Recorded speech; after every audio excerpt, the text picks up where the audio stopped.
بسم الله الرحمن الرحیم. ګرانو لیدونکو، زما په ویډیوګانو کې تر ټولو بهترینه ویډیو همدغه ده. نو که دا ویډیو مو چیرې ونه کته نو وروسته به ارمان کوئ. که چیرې مو ویډیو خوښه نه شوه د ویډیو توان زه درکوم. دا دومره ښایسته خوندوره ویډیو دی. په دې ویډیو کې یو داسې اپلیکیشن تاسو سره در معرفي کوم چې دواړه جهان مو ښایسته کولی شي. نو دغه زبردست اپلیکیشن ده چې د دې نه پورته زبردست اپلیکیشن هیڅکله نشته او نه به پیدا شي. نو ډېر خوندور بهترین اپلیکیشن ده. تاسو ضرور دغه ویډیو تر پایه وګورئ او له ملګرو سره یې شریکه کړئ.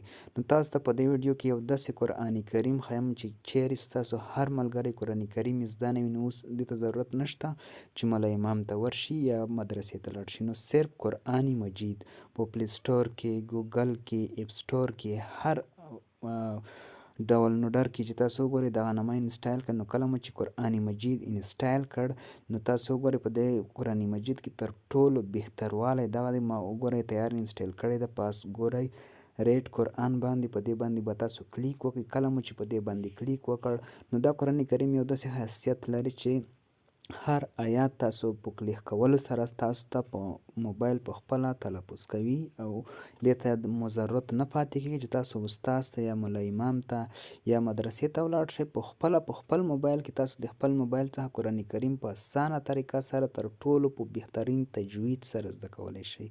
نو دا ویډیو په ځان فرض وبولئ او د نورو ټولو ملګرو سره یې شریکه کړئ تر څو څومره ملګرو ته ورسیږي او څومره ملګري له دې قرآن کریم څخه استفاده وکړي تر څو ستاسو پوره په اجر کې شریک شئ. نو داسې ښایسته ویډیوګانې ضرور شیر کوئ، ضروري شیر کوئ. هیڅکله داسې ویډیوګانو ته سستي مه کوئ. د تر ټولو بهترین اپلیکیشن د له دې څخه پورته بهترین اپلیکیشن له دې څخه وروسته او یا له دې څخه مخکې نه و پیدا شوی او نه به راشي. نو تاسو وګورئ زه درته قرآن مجید خلاصوم. نو کله مو چې قرآن مجید خلاص کړئ وګورئ زما انټرنیټ نشته، دا د انټرنیټ څخه بغیر کار کوي.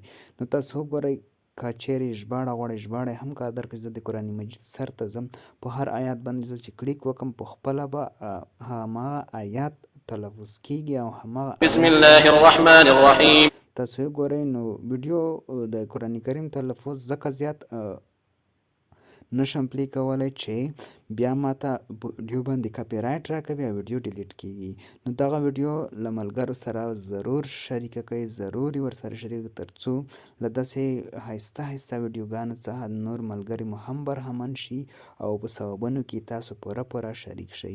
نو دغه قرآن مجید په نامه باندې د ضروري په خپل موبایلو کې انسټایل کړئ او نورو ملګرو ته اهدنا الصراط المستقیم صراط الذين انعمت. په ډسکریپشن کې به لینک هم پروت وي او که چیرې د ویډیو له فیسبوک څخه ګورئ نو د ویډیو فاست سر یا په لومړني کمنټ کې به تاسو د دغه قرآن مجید لینک پیدا کړئ. د هغه لینک په واسطه باندې تاسو کولی شئ هغه ویډیو په اسانۍ سره راواخلئ او په اسانۍ سره دغه قرآن مجید تاسو په اسانۍ سره پیدا کړئ، په خپلو موبایلونو کې انسټایل کړئ او نورو ملګرو ته هم ورسئ تر څو هر ملګری په ډېر اسانه طریقه سره هر ځای کې قرآن کریم ولوستلی شي او زده یې کړي. نو ګرانو ملګرو که ویډیو مو خوښه شوې وي نو د نورو ملګرو سره ضرور شیر کړئ تر څو داسې ښایسته ویډیوګانې تاسو لپاره جوړې کړم او تر ستاسو یې در ورسوم. نور مو وخت نه نیسم، نور مو په الله سپارم. الله مو مل شه.